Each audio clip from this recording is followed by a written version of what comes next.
লক্ষ টাকা রুজি করেন, কিন্তু দেখা যায় তার বরকত নাই। আছে কি নাই? বরকত নাই। 1 লক্ষ টাকা উনি রুজি করেছেন, বরকত নাই। কিভাবে বরকত নাই? লক্ষ টাকা তো রুজি করছেন, এখন দেখা যায় মাস দেখা যায় ছেলে অসুস্থ, মেয়ে অসুস্থ, এই সমস্যা সেই সমস্যা। তখন দেখা যায় 1 লক্ষ টাকা রুজি করার পরে মাস শেষে দেখা যায় আরো 10-20 হাজার টাকা ঋণ। বলেন ঠিক না বেঠিক? আর লক্ষ্য করে দেখান মাদ্রাসার যে সমস্ত আসাতায়ে কেরাম, মসজিদের যে সমস্ত ইমাম আর খতিবরা স্বল্প টাকায়, ওরা কিন্তু স্বল্প বেতনে ওরা থাকেন। জোরে বলে ঠিক না বেঠিক? বেতন কম, এই বেতনে কিন্তু ব্রেইনে ধরে নাই, এত কম বেতনে কিভাবে তাদের সংসার ওরা চালাল? আল্লাহ ডাক দিলেন তোমরা জানো না, কারণ তাদের রিজিকের মধ্যে আমি আহকামুল হাকিমিন বরকত দান করছি। আর আসতে বলেন সুবহানাল্লাহ। ওনার কম টাকা যদি হয়, কিন্তু বরকত আমি আল্লাহ রাব্বুল আমিন তাদেরকে দান করেছি। এই কারণে জীবনের সর্বক্ষেত্রে বরকতের দরকার আছে কি নাই? আরো জোরে বলেন আছে কি নাই? এই কারণে জীবনের সর্বক্ষেত্রে সব দোয়ার মধ্যে আল্লাহ নবী বিশ্বনবী রাহমাতুল আমিন বরকতের দোয়া শিক্ষা দিয়েছেন। একজন স্বামী আর স্ত্রী যখন বিবাহ হয়ে যায়, আপনি গিয়েছেন বিবাহ অনুষ্ঠানে, তখন আপনি দোয়া করবেন। দোয়া আছে কি নাই? জোরে আছে কি নাই? দোয়া করবেন বারাকাল্লাহু লাকা ওয়া বারাকাল্লাহু আলাইকা ওয়া জামাআ বাইনাকুমা ফিল খায়র। জোরে বলে ঠিক না বেঠিক? আপনি বলেছেন বারাকাল্লাহু লাকা, আল্লাহ বরকত দান করুন। জোরে বলে ঠিক না বেঠিক? তাহলে বুঝে গেল এখানের মধ্যে যাওয়ার পরে দোয়া শিক্ষা দেওয়া হয়েছে বরকতের দোয়া। স্বামী স্ত্রী সাংসারিক জীবনের অভাব অনটন কখনো দূর হবে না যতক্ষণ পর্যন্ত আল্লাহর পক্ষ থেকে বরকত দেওয়া না হবে। এই কারণে স্বামী স্ত্রীর জন্য আপনারা আমরা যখন যারা অনুষ্ঠানে শরীক হব, এই দোয়াটি পড়ব, আল্লাহ তাদের মধ্যে তুমি বরকত দাও। জোরে বলেন সুবহানাল্লাহ।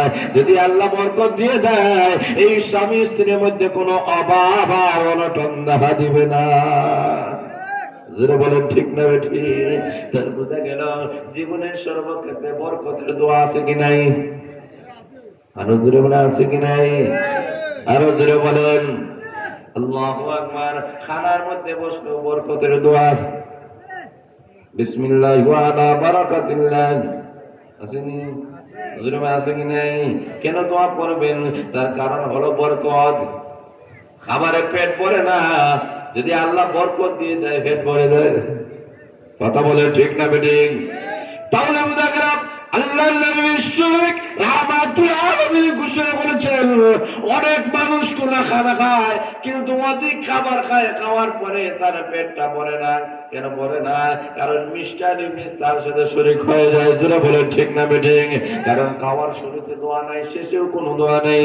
আল্লাহ নবী বিশ্বনবী রাহমাতুল্লাহ আলাইহি ঘোষণা করেছেন, আপনি যখন খাবারের মধ্যে বসবেন তখন দোয়া করবেন বিসমিল্লাহ ওয়া আলা বারাকাতিল্লাহ। জোরে বলে ঠিক না বেঠিক? এই দোয়া পড়ে আপনি যদি একটা খেজুর খান, সামান্য যদি আপনি পানি পান করেন, ওই পানির মধ্যে মহান আল্লাহ বরকত দান করে দিবে। এই কারণে লক্ষ্য করে দেখেন, বরকত এমন একটা জিনিস, যে জিনিস ক্যালকুলেটরের মাধ্যমে ধরবে না, ব্রেইনের মাধ্যমে ধরবে। কোন মানুষকে যুক্তি প্রমাণের মাধ্যমে বরকত দেখানো কখনো সম্ভব হয় না। যারা বলেন ঠিক না বেঠিক? আল্লাহর নবী বিশ্বনবী রাহমাতুল্লাহ আলাইহি আমাদের সামনে অনেক নজির দেখা গিয়েছেন। আল্লাহর নবী বিশ্বনবী রাহমাতুল্লাহ আলাইহির কাছে হাদিয়া চলে এসেছেন, সামান্য দুধ। ওই দুধ রাসূলের কাছে হাদিয়া চলে আসলো।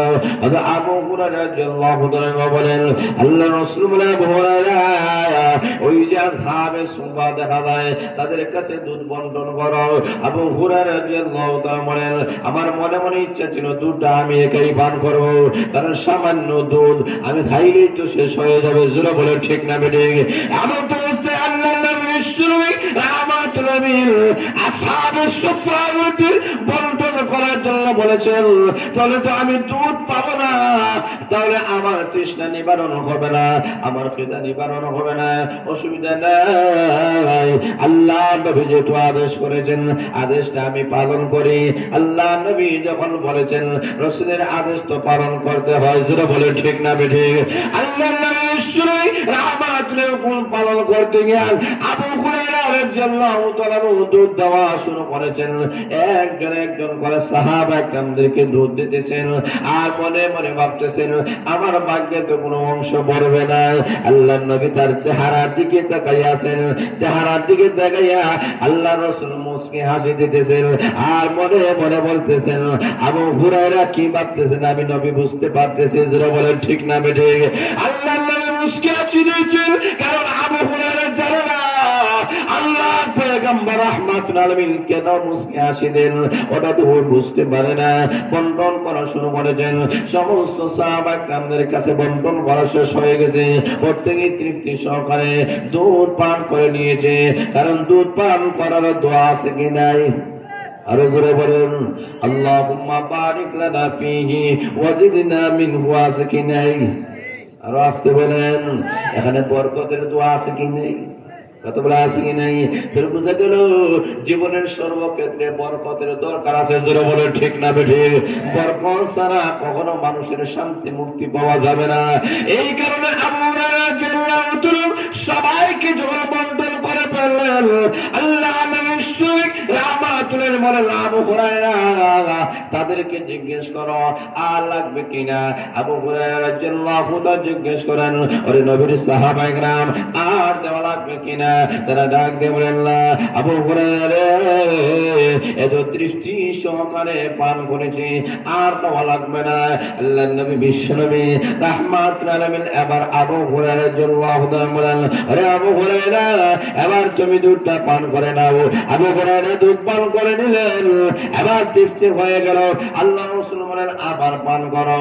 আবু হুরায়রা বলেন ইয়া রাসূলুল্লাহ ইয়া হাবিবাল্লাহ, ওগো আল্লাহর পয়গম্বর আমার পেটের মধ্যে এমন কোন শূন্যস্থান নাই যে শূন্যস্থানের মধ্যে সামান্যটুকু দুধ আর দিতে আমি দিতে পারবো। আল্লাহর নবী রাহমাতুল্লাহ ডাক দেবেন, আবু হুরায়রা তোমার মনের অবস্থা আমি বুঝতে পেরেছি, তুমি বুঝতে পেরেছো হয়তো তুমি দুধ পাবে না।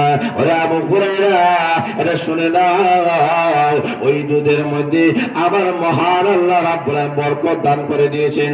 এই বরকত দেওয়ার কারণে সমস্ত সাহাবায়ে কেরাম পান করার পরে, তুমি পান করার পরে এখনো পর্যন্ত যতটুকু দুধ ছিল ততটুকু দুধ রয়ে গিয়েছে। যারা বলেন সুবহানাল্লাহ। বরকত দেওয়ার মালিক কে? বলিষ্ঠ আওয়াজ বলে রাখে। আল্লাহ যদি বরকত না দেন, তাকে ব্রেইনে ধরে সামান্যটুকু দুধ মনে হয় এক কাপ পরিমাণ দুধ কতজন দেওয়া যায়, কতজন খাইবে, নাকি ব্রেইনে ধরে আল্লাহ ডাক দেয়া বলে মাশাআল্লাহ ফরিদ লন্ডনী সাহেব, মাশাআল্লাহ বিশিষ্ট লন্ডন প্রবাসী জনাব ফরিদ লন্ডনী সাহেব মাদ্রাসায় 10,000 টাকা দিবেন। নারে দেখবি আর আসতে বলেন, জোরে বলেন আল্লাহু আকবার, নারে তাকবীর, দিন ইসলাম। আল্লাহ কবুল মঞ্জুর ফরমাদার মানে বরকত দিয়ে দাও। আল্লাহ আমার প্রবাসী ফরিদ চৌধুরী সাহেবের মনে বাসনা পূর্ণ করে দাও। আসমান জমিনি বালা মুসিবত থেকে হেফাজত ফরমাও। সবাই বলেন আরো জোরে বলেন। এখন শুনবা লক্ষ্য করে দেখেন আলোচনা আরো সামান্য চলতো কিনা, আরো জোরে বলেন। এখন শুনবা লক্ষ্য করে দেখেন আল্লাহ নবী বিশ্বনবী রাহমাতুল্লাহ আলাইহির জীবনের দিকে তাকাইলে দেখা যায় আল্লাহ নবী বিশ্বনবী রাহমাতুল্লাহ আলাইহি যা কিছু করেছেন সবগুলা বরকতের জন্য দোয়া করেছেন। তাহলে বোঝা গেল জীবনের সর্বক্ষেত্রে বরকত ছাড়া আগানো কখনো সম্ভব নয়। যারা বলেন ঠিক না বেঠিক? আল্লাহ রাব্বুল আলামিন বলেন বরকত দান করেন মালিক আল্লাহ। এখন লক্ষ্য করে দেখেন কেমন ভাবে আল্লাহ বরকত দান করেন। দেখেন প্রতিটি দুনিয়ার মধ্যে যে সমস্ত গাভীগুলো আছে তাদের করে বাচ্চাগুলা কয়টা হয়? আরো জোরে বলেন। মনে হয় আপনাদের এলাকায় 2টা। আরো জোরে বলেন।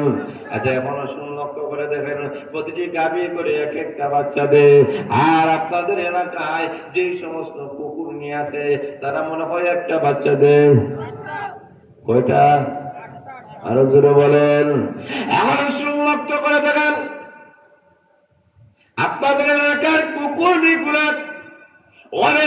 বাচ্চাগুলো দেয়, কিন্তু তাকায় যারা নেড়ে অনেক বাচ্চা দেওয়ার পরে ওই বাচ্চাগুলা কিন্তু বাঁচে না। জোরে বলেন ঠিক না বেঠিক? শেষ হয়ে যায়, সংখ্যা বেশি কিন্তু বরকত নাই। জোরে বলেন ঠিক না বেঠিক? আর লক্ষ্য করে দেখেন, গাভীর গরু যে বাচ্চা হলো বছরে একটা হলো, আর কুরবানির সিজন যখন চলে আসলো, মুসলমান জাতি নাই একটা দুইটা নয়, অসংখ্য অগণিত ষাঁড় গাভী গরু আর সবগুলা জবাই করে ফেলে। কিন্তু আজ পর্যন্ত কেউ বলে নাই যে আমরা আগামী বছর কুরবানি দিব, বাজারে গরু পাওয়া যাচ্ছে না। কেমন নিদান আইসিনি, করুণা আইসিনি, গরুর হয়ে করুণা আইসে আর হওয়া যায় না। জোরে বলেন, বরকত দেওয়ার মালিক কে? জোরে বলে না কে? আল্লাহ রাব্বুল আলামিন ডাক দিয়ে বলেন, ও দুনিয়ার মানুষেরা, জীবনের সর্বক্ষেত্রে আমি আল্লাহ যদি বরকত না করি, আসমান আর জমিনে তোমরা টিকে থাকতে পারবে না। জোরে বলে ঠিক না ঠিক? এই কারণে আল্লাহ বলেন, ও দুনিয়ার মানুষেরা, তোমরা যে একটা গুণের অধিকারী হতে পারো, সেই গুণটা হলো তোমরা যে মুত্তাকি হতে পারো, সত্যিকার অর্থে যদি আল্লাহকে ভয় করতে পারো, এক খোদাকে যদি ভয় করো, পৃথিবীর কোন তো সাকুর তাকুদের শক্তিগুলা তোমাদেরকে ভয় করবে না। তোমাদের কাছে কখনো তারা কখনো তোমাদেরকে পরাস্ত করতে পারবে না। এক আল্লাহকে যদি তোমরা ভয় করতে পারো, আমি আল্লাহ ঘোষণা করলাম, আসমান আর জমিনে যত বারকাত গুলো আছে, সকল বারকাতের দরজা গুলা আমি আল্লাহ কুদরতি ভাবে করে দেবো। তোরা বলেন সুবহানাল্লাহ। আর বরকত ছাড়া চলা সম্ভব? জীবনের সর্বক্ষেত্রে বরকত লাগবে, বরকত ছাড়া কখনো সম্ভব হয় না। এই কারণে আমরা মাদ্রাসায় আসা করে কিছু টাকা পয়সা দেওয়া হয়, একটু দোয়া করবেন যেন বরকত হয়। জোরে বলে ঠিক না বেটি? এখানে দোকান উদ্বোধন করতে গিয়া হুজুরদেরকে নিয়ে তখন ওরা দোয়া করে, হুজুর দোয়া করেন আমার ব্যবসা পর্যন্ত বরকত হয়। একজন চাকরিজীবী মানুষ যখন চাকরি করেন, প্রথম টাকা মাদ্রাসা মসজিদে দেওয়ার পরে বলেন, হুজুর একটু দোয়া করেন আমার চাকরি যেন প্রমোশন হয়, বরকত হয়। জোরে বলে ঠিক না বেটি? প্রত্যেকটা মানুষের বরকতের দরকার আছে। বরকত ছাড়া মানুষ কখনো আগাইতে পারবে না।